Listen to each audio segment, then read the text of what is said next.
Mes chers amis, je vous salue. J'aimerais pendant quelques minutes attirer l'attention de l'Afrique des libertés sur une actualité politique qui défraie la chronique en France. En cette semaine du 19 juin 2023.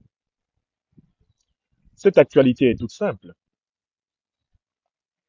et j'aimerais pouvoir partager une brève réflexion sur cette actualité avec vous. L'ancien président de l'Assemblée nationale, partisan du régime de M. Macron, il s'appelle Richard Ferrand, vient de défrayer la chronique dans la presse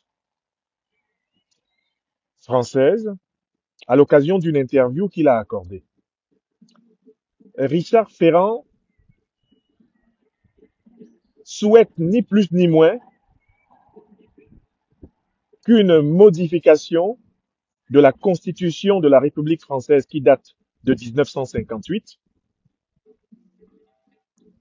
afin de mettre fin à la limitation des mandats présidentiels actuels. La Constitution française dit que nul ne peut faire plus de 2 mandats consécutifs à la tête de la République française. Monsieur Ferrand souhaite que la Constitution de la République française soit modifiée afin que l'actuel président de la République française, Emmanuel Macron, ait la possibilité de faire un nombre illimité de mandats. C'est-à-dire, tout naturellement, à partir de 2027, à la fin de son deuxième mandat, qu'il envisage d'être candidat pour un troisième mandat à la tête de la République française. J'ai voulu vous en parler sur le fond du tam-tam africain que vous entendiez. Car en fait, cette proposition incongrue de M. Richard Ferrand nous rappelle tout simplement le fait que la France, la classe politique française, est rattrapée par les réflexes qu'elle a encouragés dans les anciennes colonies françaises d'Afrique et dans le cadre de ce qu'on a appelé le système mafieux de la France-Afrique pour confisquer la souveraineté populaire africaine, imposer à la tête de l'Afrique des dirigeants non élus afin de maintenir la mainmise militaire, la mainmise économique, la mainmise politique et la mainmise spirituelle et culturelle de l'élite politique française et des intérêts français sur les peuples africains. Cette information qui fait aujourd'hui lundi 19 juin 2023 le tour de la presse française est en outre la preuve de la contamination totale du système critiqué et critiquable de la France-Afrique par les mêmes tares. Dans l'ancien schéma d'observation du système de la France-Afrique, c'est-à-dire du système corrompu, né de la décolonisation truquée des anciennes colonies françaises, sous le général de Gaulle et son homme de main Focard, on considérait que ce système fonctionnait en maintenant une certaine démocratie du côté de l'Hexagone, de la métropole, et en entretenant des dictatures dans les anciennes colonies, dans ce qu'on peut appeler la périphérie du système. Ce que nous observons maintenant, c'est que toutes les pathologies politiques qui ont été développées de manière outrancière, de manière scandaleuse, de manière abominable dans les anciennes colonies et anciens territoires sous tutelle française, ces pathologies sont de retour sous la forme sévère, sous la forme la plus scandaleuse en France. Ce système a développé euh, la tolérance envers les viols constitutionnels. Ce système a développé la tolérance envers le pillage des ressources financières, des ressources économiques de peuples entiers. en Afrique. Ce système a développé l'opacité. Il a développé le surdimensionnement d'élites politiques sans légitimité démocratique. Ce système a développé la tromperie, la ruse, le mensonge et, pour ainsi dire, la démocratie de façade. C'est cela qui a été imposé et même soi-disant servi aux peuples africains depuis les pseudo-indépendances des années 60 jusqu'à nos jours. Cela se passait de manière scandaleuse en périphérie, tandis qu'on pouvait avoir l'illusion qu'au niveau du centre du système, c'est-à-dire à Paris, il y avait quand même un certain respect de ce qu'on peut appeler les normes générales de l'état de droit et qu'il y avait une pratique relativement acceptable de la démocratie. Qu'un ancien président d'Assemblée nationale de la République française, fraîchement descendu du perchoir du Parlement français, se permette d'envisager un coup d'État constitutionnel en France, comparable à celui des dictateurs de la France-Afrique. C'est le signe que ce système de la France-Afrique est définitivement dans le collapsus. Mais ceci m'inspire une troisième réflexion. Et ceux qui sont habitués de mes conférences connaissent ce concept. Un concept qu'on appelle boomerang dans la langue française et même dans la plupart des langues occidentales, qu'on appelle action-réaction, l'une des lois universelles, et que mes ancêtres Bassa Bantou appellent le tembe nigné. Oui, la troisième idée autour de laquelle je voudrais vous inviter à méditer encore, c'est l'efficacité du principe d'action-réaction, de la loi du boomerang, l'efficacité du tembe nigné en langue Bassa qui veut dire retour à l'envoyeur. Tous ceux qui ont perpétré des crimes contre l'humanité à l'autre bout du monde ont fini par les perpétrer contre leur propre peuple sur leur propre sol. Tous ceux qui ont organisé le pillage des richesses, tous ceux qui ont organisé les déportations, tous ceux qui ont organisé les camps de concentration sur les autres continents, en Asie, en Afrique, en Amérique, pendant plusieurs siècles, ont fini par le faire sur leur propre sol, contre leur propre population.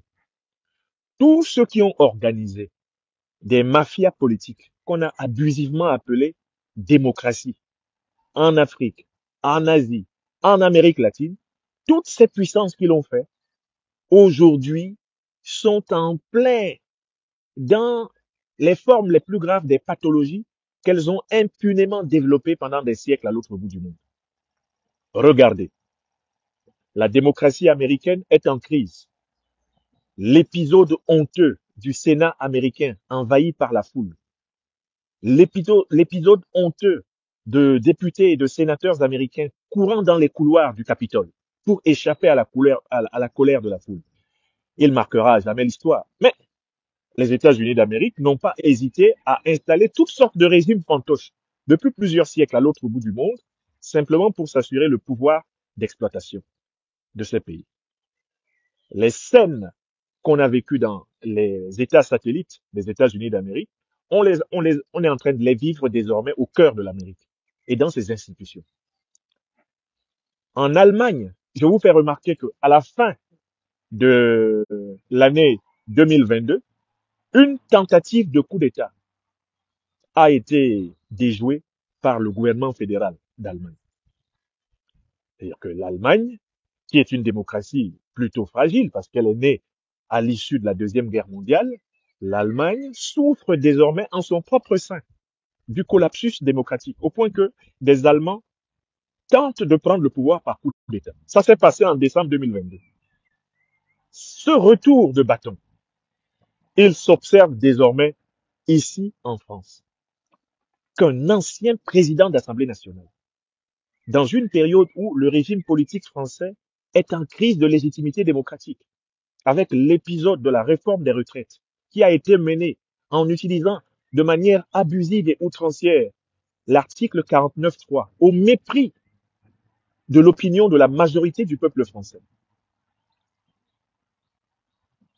Qu'un ancien président d'Assemblée nationale, tranquillement, envisage que le président en exercice, qui en est à son deuxième et dernier mandat constitutionnel, puisse modifier la Constitution pour confisquer le pouvoir, c'est vraiment là une preuve éclatante, une fois de plus, qui doit inspirer les Africains de la vérité universelle de la loi d'action-réaction, du principe du boomerang, de la loi du Temnigné, rentre avec lui.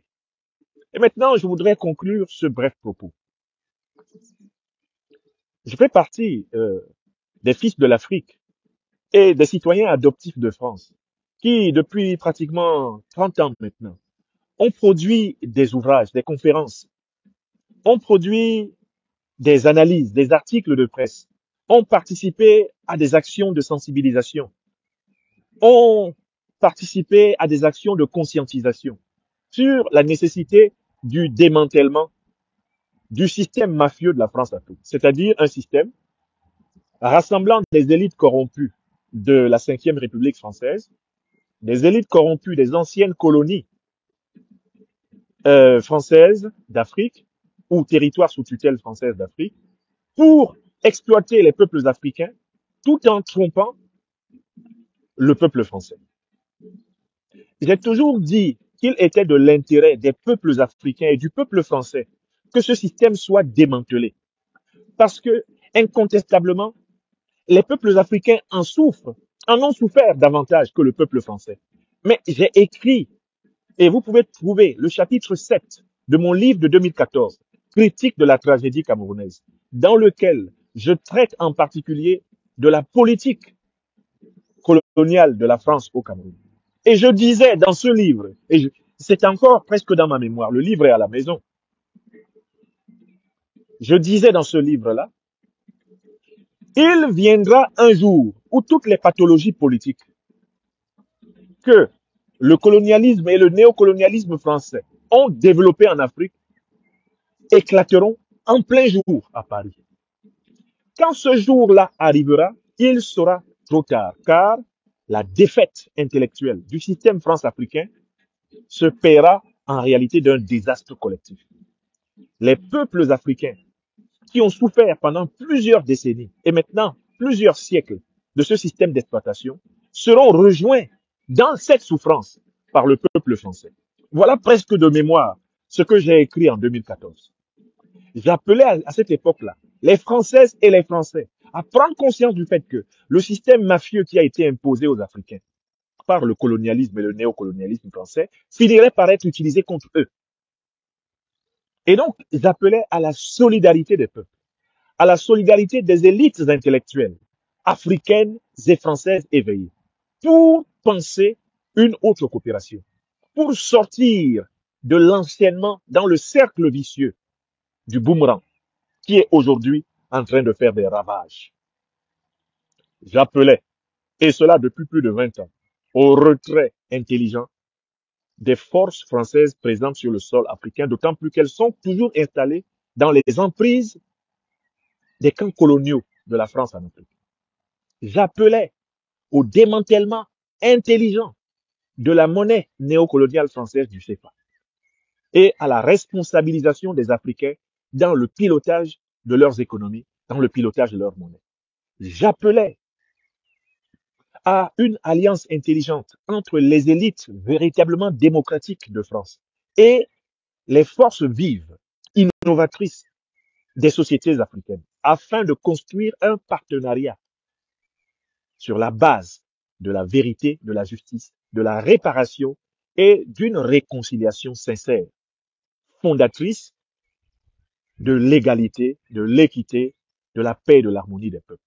J'appelais enfin l'élite politique française à se préparer à faire le deuil de l'idée qu'elles doivent imposer la langue française à des centaines de millions d'Africains qui, malgré tout, parlent encore les langues africaines, alors même que les langues africaines existent longtemps avant la langue française.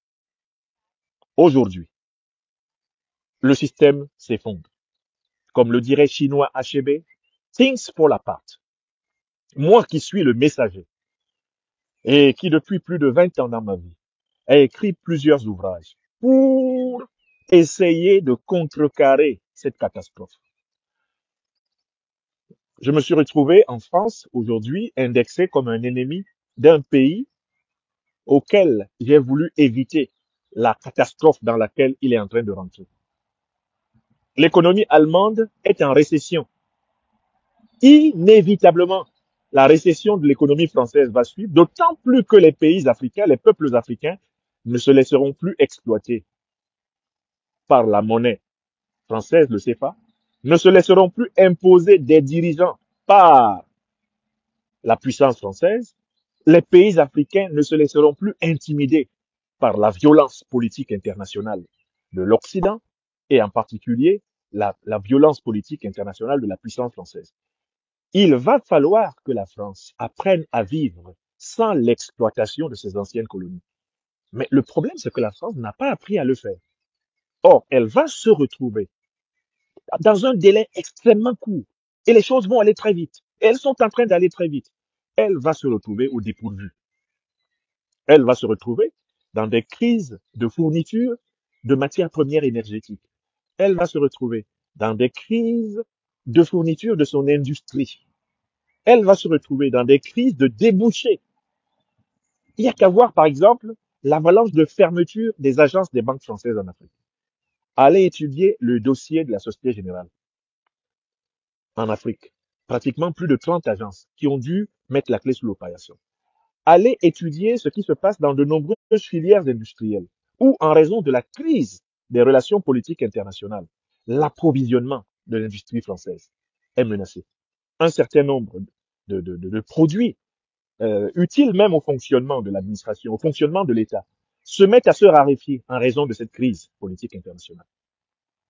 Incontestablement, mon seul tort est d'être de ces Africains qui n'ont pas abandonné l'Afrique et de ces citoyens français qui, en devenant français, n'ont pas renoncé à leur liberté, n'ont pas renoncé à leur dignité, n'ont pas renoncé à leur mémoire et n'ont pas renoncé à leur intelligence. Au lieu de chercher à flinguer le messager, il faut pour une fois écouter le message. Pour ma part, les événements qui se succèdent ces derniers jours me confortent dans la certitude, dans le sentiment noble d'avoir pleinement été philosophe de mon temps jusqu'à ce jour. Et voilà pourquoi je compte persévérer dans ce chemin de ceux-là qui ont raison trop tôt, qui ont tort d'avoir raison trop tôt, mais qui aident leurs contemporains à comprendre les enjeux du monde tel qu'il va. Mes chers amis, si ce message vous touche, si cette réflexion autour de la tentative de coup d'État constitutionnel proposée par Monsieur Richard Ferrand, ancien président de l'Assemblée nationale, issu de la majorité relative de Monsieur Macron, si cette réflexion vous intéresse, donnez-la au plus grand nombre de personnes. Je la diffuserai tout à l'heure, en rediffusion sur notre page YouTube, Franklin Nyamsi Wa Cameroun, l'Afrique des libertés. Je vous remercie. Excellente semaine du lundi 23 juin 2023 à travers le monde. Nous attendons avec beaucoup d'impatience et de ferveur les résultats du référendum constitutionnel du Mali, un référendum pour le coup au service de la refondation, de l'émancipation, un référendum qui a l'approbation de l'écrasante majorité du peuple malien et des peuples africains parce qu'il renvoie vraiment à la construction solide de l'espérance du peuple malien et c'est une expérience modèle pour l'Afrique des libertés en général. Alors, les dictateurs africains sont très heureux en ce lundi 19 juin 2023. Savoir qu'en France, on veut faire ce qu'ils ont fait depuis 60 ans en Afrique, savoir que la France a décidé d'imiter ses poulains, que la France a décidé, elle aussi, que la France semble décider, elle aussi, à devenir une république ouvertement bananière. C'est quelque chose qui apporte un baume au cœur à tous les dictateurs, à tous les présidents à vie, à tous les truqueurs d'élections, à tous les violeurs de constitution. Mais cela veut simplement dire qu'ils vont disparaître en même temps que le système france-africain. Oui, ce type d'idée est la preuve que la France-Afrique va, cette fois-ci précisément, s'effondrer. Quand la contradiction sur les principes frappe même l'initiateur, du système, le système s'effondre.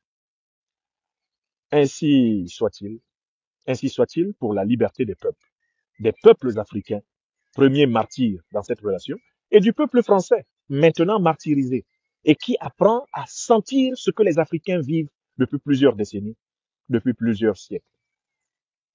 Si jeunesse savait, et si vieillesse pouvait, portez-vous bien. Soyez bénis, mes chers amis. Amis africains, africaines, amis françaises et français, suivez de très près l'évolution de cette catastrophe. Car de toutes les façons, maintenant, les dés sont jetés.